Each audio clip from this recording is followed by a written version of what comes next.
Hello, welcome once again to Litty ലോകനാസ് life coach വിത്തില. എപ്പോൾ വീഡിയോ എടുത്താലും എനിക്ക് കപ്പിൾ റിലേഷൻഷിപ്പിനെ കുറിച്ച് ഒരു വീഡിയോ എങ്കിലും ചെയ്യണമെന്ന് ഭയങ്കര താല്പര്യമാണ്. കാരണം ഒരു കപ്പിളിൻ്റെ മാനസികമായിട്ടുള്ള, ശാരീരികമായിട്ടുള്ള, ആത്മീയമായിട്ടുള്ള ഒരു അടുപ്പമാണ് ആ കുടുംബത്തിൻ്റെ ഒരു ഭദ്രത എന്ന് പറയുന്നത്.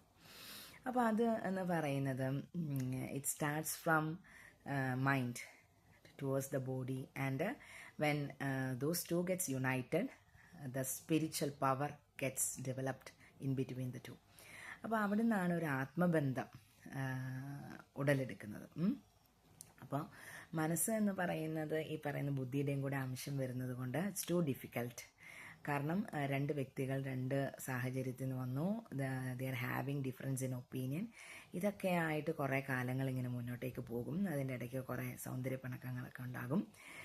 Again when it comes to arranged marriage, ഈ ബോഡിലി റിലേഷൻഷിപ്പ് എന്ന് പറയുന്നത് ഒരു റിച്വൽ പോലെ, ഒരു അനുഷ്ഠാനം പോലെ ഇങ്ങനെ സംഭവിക്കുന്നതാണ്.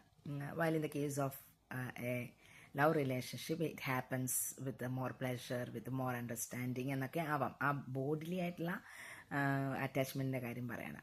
But in the case of arranged marriage, ഒരു സ്ത്രീ ആ ഒരു ഇമോഷണൽ ഫുൾഫിൽമെൻറ്റ് കഴിഞ്ഞിട്ട് അവർ ബോഡിയിലേക്ക് വരും എന്നുള്ളതാണ്. അപ്പോൾ അത് it takes time, maybe some months, maybe some years, ആ വ്യത്യാസമുണ്ട്.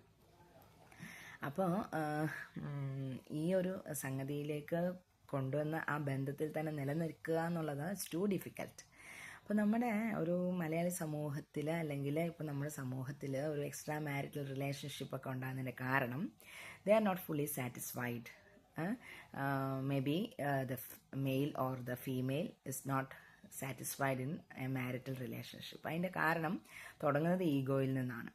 ഈ ഈഗോ എന്നുള്ളത് മാറ്റി വെച്ച് കഴിഞ്ഞാൽ മാത്രമേ നമുക്ക് മനുഷ്യരായിട്ട്, കാരണം മാനുഷികമായിട്ടുള്ള ബന്ധം മാത്രമേ ഭാര്യയുടെയും ഭർത്താവിൻ്റെ ഇടയിൽ നിലനിന്നാൽ മാത്രമേ അത് വിജയിക്കത്തുള്ളൂ.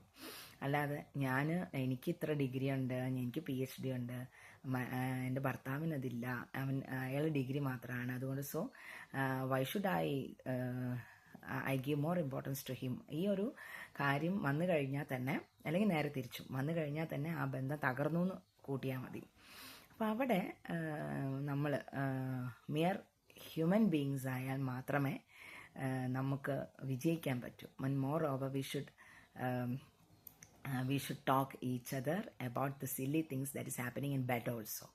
അപ്പോൾ നമ്മുടെ എല്ലാവരും മൂക്കത്ത് കൈവച്ചാലും ലിറ്ററേച്ചർ പഠിച്ചുകൊണ്ട്, സാഹിത്യം പഠിച്ചുകൊണ്ട്, കമലദാസിനെ പഠിച്ചതുകൊണ്ട്, മോർ ഓവർ ഫെമിനിസ്റ്റ് ചിന്തകൾ, ഫെമിനിസ്റ്റ് ആറ്റിറ്റ്യൂഡുകൾ ടുവേഴ്സ് ദ സെക്ഷൽ റിലേഷൻഷിപ്പ്, ഇതൊക്കെ പഠിച്ചുകൊണ്ട് എനിക്കിതൊന്നും പറയുന്നത് യാതൊരു ജാള്യതയില്ല. ഇതൊക്കെ പച്ചപരമാർത്ഥമായ കാര്യമാണ്. അതൊക്കെ ഒളിച്ചു വെക്കുന്നതിലും മറച്ചു വെക്കുന്നതിലും ഒക്കെയാണ് അതിൻ്റെയൊക്കെ അരാജകത്വം നിലനിൽക്കുന്നത്, അനാർക്കി ഉള്ളതെന്ന് പറയുന്നത്. അപ്പോൾ you should talk each other.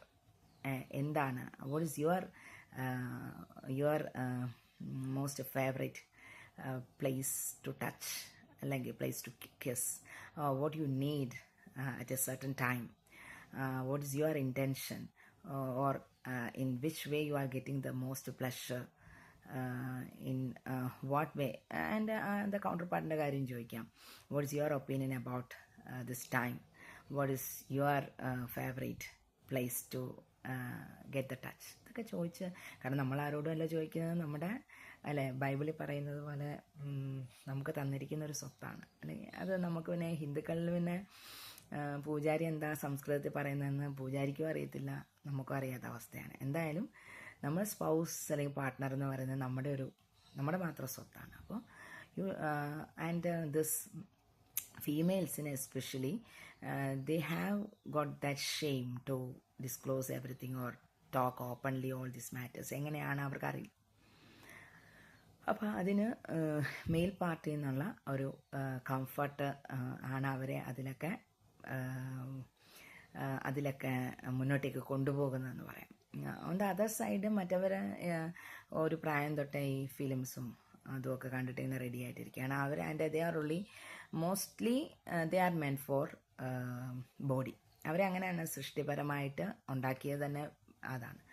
But women need more care, attention, cuddling, pampering. ഇതെല്ലാം കഴിഞ്ഞെങ്കിൽ മാത്രമേ ഒരു 99% കേട്ടോ ഇതിലേക്ക് പോകത്തുള്ളൂ. And once they have attained that level എന്ന് പറഞ്ഞാൽ she will become a pro, അത് ഉറപ്പാണ്.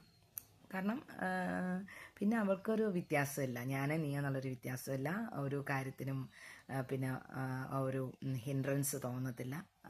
She is like a free bird hovering for the pleasure എന്ന് വേണമെങ്കിൽ പറയേണ്ടി വരും. അപ്പോൾ ഇൻ എ നട്ട്ഷെൽ പറഞ്ഞു കഴിഞ്ഞാൽ A couple should disclose everything, what is there favourite of one, what one dislikes, or he or she can talk about the time, talk about the atmosphere, talk about the music, talk about everything and every even കേസിൽ ചില ഇപ്പോൾ റൂമിലൊരു picture hang ചെയ്യുന്നത് തന്നെ, അതിനെ പറ്റിയിട്ട് തന്നെ ഒരു ഫീമെയിലിന് പല തരത്തിലുള്ള പെർസെപ്ഷൻസ് ഉണ്ടാവാം. That is different from that of male. അതൊക്കെയും സംസാരിച്ച് ഒരു കോംപ്രമൈസിലെത്തി പരസ്പരമുള്ള ഇഷ്ടങ്ങൾ തുറന്നു പറഞ്ഞ് മനസ്സുകൊണ്ട് കൺവിൻസ്ഡായി നിങ്ങൾ ബോഡിയിലേക്ക് വരൂ.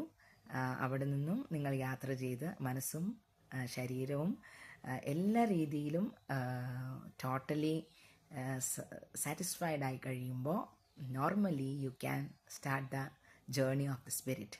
പിന്നെ നിങ്ങളെ പൊളിക്കാനോ നിങ്ങളെ മറിച്ചിടാനോ ആർക്കും, ലോകം കാത്തിരിക്കുകയാണ് ബ്യൂട്ടിഫുൾ റിലേഷൻഷിപ്പിനെ എങ്ങനെയെങ്കിലും ഒന്ന് തകർക്കാൻ. But never ever it will happen. പിന്നെ നിങ്ങൾ ഒരു സ്പിരിച്വൽ ജേർണി തുടങ്ങുകയായി. ആ സ്പിരിച്വൽ ജേർണിയിൽ നിങ്ങൾ ഒന്നിച്ചാണ്. അൻറ്റിൽ the end you will be happy with each other. Thank you so much.